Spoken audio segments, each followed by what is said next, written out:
За тэгэхээр иргэдээс ирсэн хүсэлтийн дагуу за бид Дархан аймгийн хэмжээнд халаалт дулаан ямар хөө байдалтай байгаа талаар тодруулахаар за аймгийн захирагчийн ажлын албаныг гаргаж ирэхэд уулзаад байна. Тэгэхээр яг өнөөдрийн байдлаар одоогийн байдлаар Дархан аймгийн халаалт дулаан нөөц за хэрхэн ямар температурт өргөж байгаа юм талаар мэдээлэл өгөх.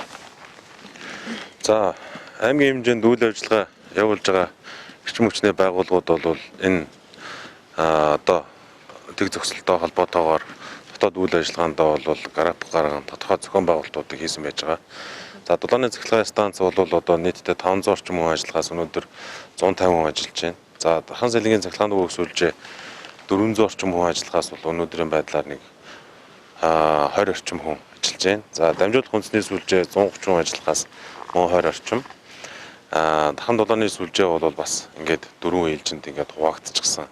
Ус ууг бас мөн адил одоо 200 гаруй хүн ажиллагаас 20 орчим хүн ажиллах жишээтэй ингэ явж байна. Гэхдээ бол одоо үндсэн үзүүлэлтүүд бол одоо станц дээр 504 машины горимтай 44 мегаваттын ачаалттай бол ажиллаж байна. За хотын дулаан хангамжийн хувьд бол одоо даралтыг бол бид нар одоо бас энэ хөтөрж байгаатай холбоотойгоор нэмсэн байж байгаа. За 10 ата болгож бол нэмсэн. За дээрэс нь бол одоо энэ температурын гормыг бол гаднаа гарын температуртай уялдуулан бол өнөөдрийн байдлаар 88 53 гэсэн ийм температуртай явж байна. За иргэдээс ирж байгаа дуудлагуудыг бол Дархан ус ууг хувьцаат компани, Дархан дулааны сүлжээ төрийн өмчт хувьцаат компани, за Дархан сэлэнгийн цахилгаан төвөг сүлжээ компаниуд бол одоо шуурхай үйлчилгээний одоо баг бүрдүүлж дуудлагын дагуу бол одоо иргэдийн гомдлыг барагдуулж ажиллаж байна.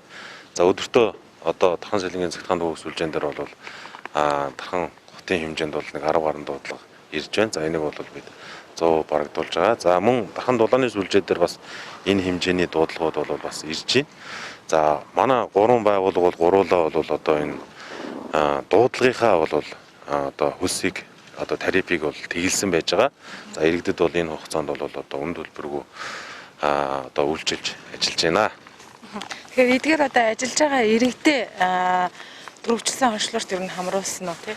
За эхний ээлжинд бол одоо манай Дархан аймаг бол эрчим хүчний одоо системд ажиллаж байгаа бүх ажилтан ажиллагчдыг бол одоо 100% шинжилгээнд бол хамруулсан байж байгаа.